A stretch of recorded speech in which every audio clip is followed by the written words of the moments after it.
ونسلم على رسوله الكريم وعلى آله وأصحابه وأهل بيته وأولياء أمته وعلماء ملته وأهل سنته أجمعين. أما بعد فأعوذ بالله من الشيطان الرجيم. بسم الله الرحمن الرحيم. الحمد لله رب العالمين. صدق الله مولانا العظيم وبلغنا رسوله النبي الكريم الأمين الرؤوف الرحيم. ونحن على ذلك لمن الشاهدين والشاكرين والحمد لله رب العالمين. درود شریف پڑھیے بابا سے بلند. الصلاة والسلام عليك يا سيدي يا رسول الله. الصلاة والسلام عليك يا سيدي يا حبيب الله. الصلاة والسلام عليك يا رحمة للعالمين وعلى آلك وأصحابك يا سيدي يا شفيع المذنبين.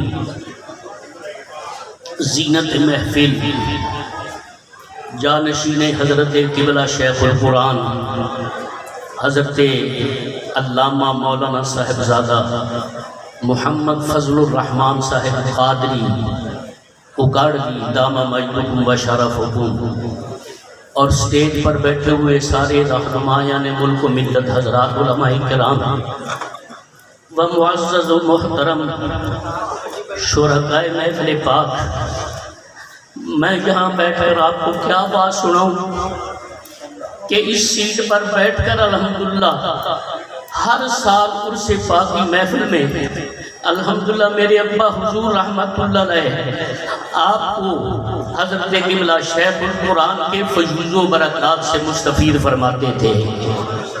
الحمدللہ مجھے یاد ہے، آپ کو پتہ نہیں یاد ہے یا نہیں، پچھلے سال یہی یہ پیچھے والی جو سیٹ ہے نا، اس کے اس سائیڈ پہ میرے استادی المکرم استاد العلماء شیخ الحدیث حضرت علامہ مولانا مفتی احمد یار خان صاحب چشتی رضوی رحمت اللہ تعالی علیہ آپ تشریف فرما ہیں، اور آپ کے پہلو میں دائیں طرف میرے حضور سیدی و مولائی اجری و ذخری و کنزی لیومی و غدی حضرت قبلہ والد گرامی رئیس المتکلمین عالم باعمل پیر طریقت حضرت علامہ مولانا الحاج پیر سید محمد محفوظ الحق شاہ صاحب نور اللہ مرقدہ وسق اللہ ثراہ وجعل الجنت مثواہ وادخلہ اللہ الجنت بسلام آمنین واحشرہ مع المتقین وارزقہ شفاعت سید المرسلین. الحمدللہ آپ پہلو میں بیٹھے ہیں اور حضور نبی کریم علیہ السلام کی نگاہ کرم کا صدقہ حضرت قبلہ شیخ القرآن رحمت اللہ علیہ کا فیضان عام لٹا رہے تھے. اور دنیا جانتی ہے، خاص کر علماء اہل سنت جانتے ہیں کہ حضرت قبلہ شیخ القرآن رحمت اللہ تعالی علیہ میرے ابا حضور پر کتنی شفقت کرتے تھے.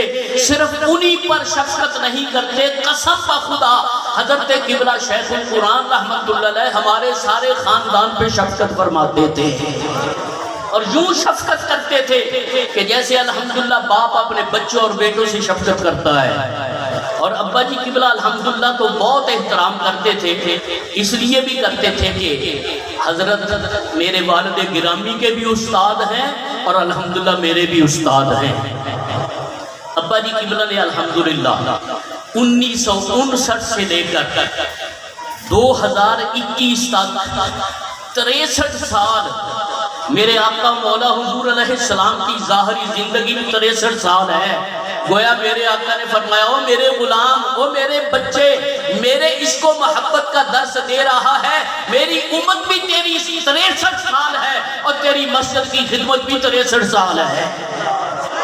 آپ نے 63 سال 1959 سے لے کر اور اس سے پہلے الحمدللہ آپ نے 1955 میں میٹرک کیا. میٹرک کے فوراً بعد حضرت فقیہ اعظم مولانا ابو الخیر محمد نور اللہ نعیمی رحمۃ اللہ علیہ آپ کے استاد بھائی تھے جو ابا جی قبلہ کے استاد تھے, استاد العلماء فضل الفقہاء مفتی اعظم اہل سنت حضرت علامہ مولانا مفتی محمد عبدالعزیز صاحب نقشبندی مجددی شیر محمدی رحمۃ اللہ علیہ آپ کے وہ استاد محرم تھے. آپ نے باقی سارے علوم ان سے پڑھے اور آپ فرماتے کہ 1959 میں اندرون دلی کے ایک پرانا حزب الاحناف وہاں الحمدللہ ہم نے حضرت قبلہ شیخ القرآن کے پاس دورہ تفسیر القرآن پڑھا. اور 1959 سے لے کر پھر 2021 تک الحمدللہ ایک ہی جگہ. اور یہ بھی میں عرض کر دوں, آپ فرمایا کرتے تھے کہ 1959 میں نے مسجد کی خدمت کی اور 1961 میں اوقاف مارز وجود میں آیا. فرماتے تھے میری عمر جو ہے وہ اوقاف سے 2 سال بڑی ہے. تو خیر کہنا یہ چاہتا ہوں کہ جب آپ نے دورہ تفسیر القرآن پڑھا اس کے فوری بعد مسجد غلہ منڈی کی خدمت شروع کر دی اور مجھے فرمایا کرتے تھے کہ جب تو نے خدمت شروع کی تیرے تو داڑھی تھی, میرے اب داڑھی کا نام و نشان بھی نہیں تھا. عزیزان گرامی, ابا جی قبلہ فرماتے ہیں کہ ایک ایسا موقع آیا, بڑا حسین و جمیل موقع تھا کہ میں حزب الاحناف حاضر ہوا. تو جب میں دفتر میں گیا دیکھا تھے امام المحدثین سید العلماء حضرت علامہ سید ابو البرکات قادری رضوی فضل رحمانی مشہدی رحمت اللہ علیہ جب جلوہ افروز ہے اور ان کے پہلو میں حضرت قبلہ شیخ القرآن بھی بیٹھے ہوئے ہیں. ہم 3 ہیں صرف دفتر میں. میں نے موقع غنیمت جانا, میں نے آہستہ سے حضرت قبلہ شیخ القرآن کی خدمت میں عرض کی حضرت مجھے سید صاحب سے سند ہی لے دیں. تو حضرت قبلہ شیخ القرآن رحمت اللہ علیہ نے فرمایا شاہ جی یہ کام بڑا اٹھا ہے, سید صاحب سند نہیں دیتے کسی کو. لیکن تھوڑی دیر خاموشی رہی تو حضرت قبلہ شیخ القرآن رحمت اللہ علیہ نے سید صاحب کی خدمت میں عرض کیا کہ حضرت شاہ جی سند کے متمنی ہیں, سند مانگتے ہیں. تو آپ نے فوری طور پر فرمایا مولانا یہ کیسے ہوگا, ہمارے پاس تو پڑے نہیں, سند کیسے دے دے. تو حضرت قبلہ شیخ القرآن نے عرض کی حضور آپ مجھے اجازت دے دیں, میں ان کو اجازت دے دیتا ہوں. سبحان اللہ. رات کو حزب الاحناف کا جلسہ تھا تو حضرت قبلہ شیخ القرآن رحمت اللہ علیہ نے وہاں علماء فضلاء ہیں اور پھر امام المحدثین جلوہ گر ہے, ان کے سامنے کسی عام کا گفتگو کرنا جناب محترم بڑے حوصلے کی بات ہے. لیکن الحمدللہ حضرت قبلہ شیخ القرآن نے سفارش کی, سید صاحب نے ابا جی قبلہ فرماتے حکم فرمایا کہ بات کرو. میں نے الحمدللہ علماء کا جمع غفیر ہے 1.5 گھنٹہ باز کیا کھڑے ہو کر. خیر جب جلسہ فارغ ہو گیا اختتام پذیر ہوا, میں نے سید صاحب رحمت اللہ علیہ سے اجازت مانگی کہ حضور مجھے اجازت دیں. تو سید صاحب نے فرمایا شاہ جی سویرے جلسے میں ایک آواز تجھی اور کرنا ہے. تو جب یہ بات کہی تو حضرت قبلہ شیخ القرآن نے مسکرا کے فرمایا شاہ جی تو مبارک ہوئے تہاڈی سند پکی ہو گئی, آپ کی سند پکی ہو گئی. خیر صبح بھی واز کیا, چھٹی لے کر آپ فرماتے میں واپس چلا گیا. چند دن کے بعد میں پھر حاضر ہوا اور آپ کا یہ معمول تھا کہ اگر لاہور شریف جاتے اس وقت گاڑی نہیں تھی, بسوں پہ سفر ہوتا تھا. چند دنوں کے بعد اگر لاہور جاتے تو سید صاحب رحمت اللہ علیہ کی زیارت کے بغیر واپس نہیں آتے تھے, اور اگر ملتان شریف جاتے تھے تو غزالی زمان کی زیارت کے بغیر نہیں آتے تھے. اختصار کے ساتھ عرض کروں گا, کوئی باتیں تو بہت ہیں. حضرت غزالی زمان راضی دوران سید العلماء امام اہل سنت حضرت علامہ سید احمد سعید شاہ صاحب قاضی رحمت اللہ علیہ, آپ بھی بڑے شفیق تھے, بڑے مہربان تھے, بڑی محبت فرماتے تھے. ابا جی قبلہ فرماتے ہیں کہ قاضی صاحب رحمت اللہ علیہ کے گھر کے پاس وہاں مسجد تھی, تو وہاں بھی ہر سال جلسہ ہوتا تھا, سال میں 2 جلسے ہوتے تھے. جب بھی کوئی جلسے کا پروگرام ہوتا تو وہ مجھے ضرور حکم فرماتے کہ شاہ جی آپ نے واز کرنا. آپ فرماتے ہیں کہ ایک دفعہ میں حاضر ہوا, نماز عشاء کا ٹائم ہے. آپ فرماتے ہیں میں جان بوجھ کر عمدن مصلی سے ہٹ کے ذرا دائیں طرف پرے کر کے بیٹھ گیا. اور تھوڑی دیر کے بعد قاضی صاحب رحمۃ اللہ علیہ تشریف لائے، مصلی پہ جلوہ گر ہوئے۔ جب نماز کا ٹائم ہوا انہوں نے آواز دی کہ شاہ جی ادھر آئے، نماز آپ نے پڑھانی ہے۔ آپ فرماتے ہیں میں دم بخود ہو گیا کہ میں الحمدللہ سید صاحب کو نماز پڑھاؤں، اور یاد رکھو الحمدللہ غزالی زماں ہو، حضرت قبلہ شیخ القرآن ہو، حضرت سید صاحب رحمت اللہ علیہ ہو، یہ وہ اکابرین ہیں۔ میں اپنے ساتھی علماء کی خدمت میں درخواست کرتا ہوں کہ انہوں نے جب تک ہمت رہی ہے خود نماز پڑھانے کا کبھی ناغہ نہیں کیا ہے، خود امامت فرماتے تھے۔ اس لیے یہ نہ ہو کہ معمولی سا ادھر ادھر ہو گئے، کسی لڑکے کو بھیجا جا کے نماز پڑھا دے۔ قسم بخدا ابا جی قبلہ شہر کے علماء جب آتے تھے انہیں حکم فرماتے تھے نماز پابندی کے ساتھ خود پڑھایا کرو، جمعہ شریف بھی پڑھایا کرو، بچوں کو سبق دیا کرو، انشاءاللہ ساری قوم جو ہے تمہاری گرویدہ ہو جائے گی۔ آپ فرماتے ہیں کہ جب غزالی زمان نے مجھے آواز دی کہ شاہ جی آئیں نماز پڑھائیں تو میں تو ہل گیا، مجھے اور تو کچھ نہ آیا۔ حضرت آپ فرماتے کہ میں نے عرض کی حضور میں مسافر ہوں، ہاں جی میں مسافر ہوں، میں تو سفر کی نماز پڑھوں گا۔ آپ نے مسکرا کے فرمایا شاہ جی تسی نماز پڑھاؤ، بعد والی 2 رکعتیں ہمیں پڑھنی آتی ہیں، بعد والی 2 رکعتیں جو ہمیں پڑھنے آتی ہیں۔ ابھی حضرت علامہ صاحبزادہ خطیب اہل سنت ذرا محبت کے ساتھ القابات کے ساتھ نام، یہ تو بڑا وہ دل پہ اثر ہوتا ہے، پوری دنیا میں الحمدللہ باز کر رہے ہیں۔ تو سید شبیر احمد شاہ، سید وسیم الاسد شاہ، ہاں جی انہوں نے محسوس کیا اس بات کو، الحمدللہ وہ مسئلہ بیان کر رہے تھے ابو طالب کے ایمان کا۔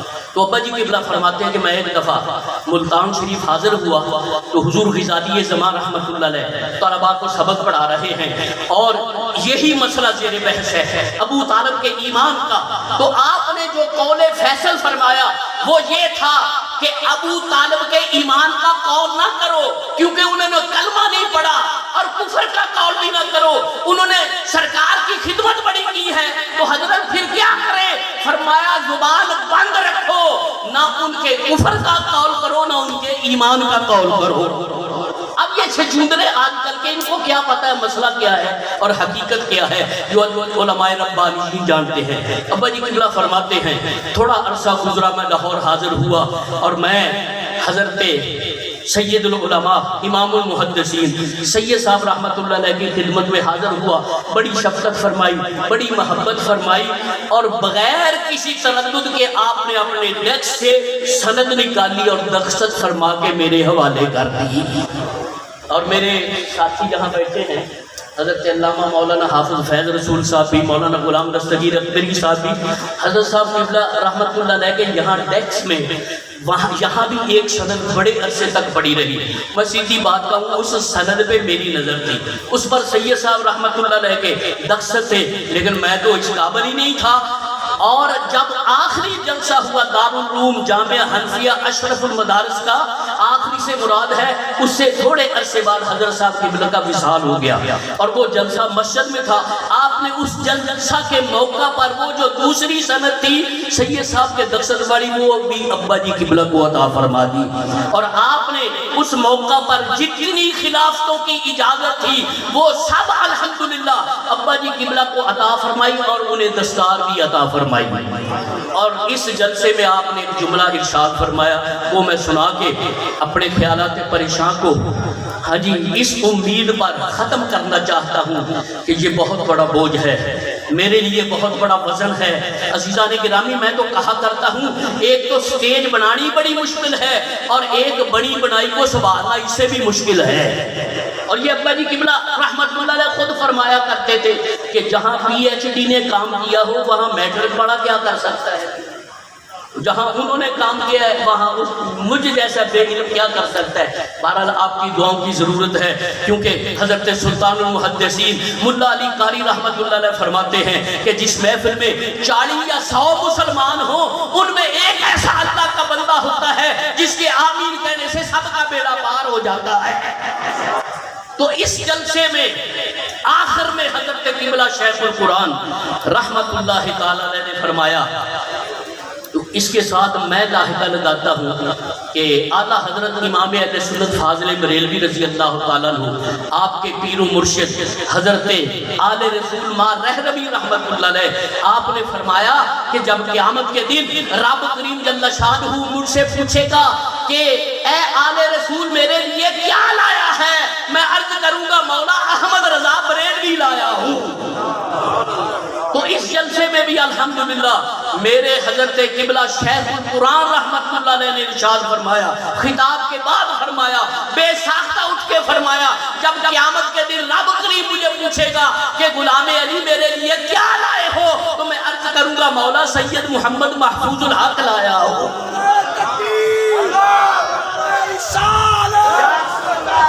شیخ القرآن حضور قبلہ پیر سید محمد محفوظ الحق شاہ صاحب دعا فرمائے اللہ تعالیٰ اس عزیز صدمہ کو صرف ہمیں نہیں پوری سنیت کو برداشت کرنے کی توفیق عطا فرمائے، اور ابا جی قبلہ کے درجات اعلیٰ علیین میں بلند فرمائے، اپنا قرب خاص عطا فرمائے۔ اور میں ذمہ داری سے حضرت قبلہ صاحب کی موجودگی میں عرض کرتا ہوں کہ ابا جی قبلہ الحمدللہ کو یہ اعزاز حاصل ہے کہ جنہوں نے حضرت قبلہ شیخ القرآن کے کسی عرس میں ناغہ نہیں کیا، نہ وہ کبھی حضرت قبلہ شیخ القرآن کے عرس میں ناغہ کرتے تھے اور نہ داتا گنج بخش علی حجویری کے عرس میں ناغہ کرتے تھے۔ ان پر داتا صاحب کی بھی نگاہ کرم ہو، میرے حضرت قبلہ شیخ القرآن کی بھی نگاہ کرم ہو، اور مدینے والے مصطفیٰ کی نگاہ کرم تو ہے ہی صحیح۔ وآخر دعوانا الحمدللہ۔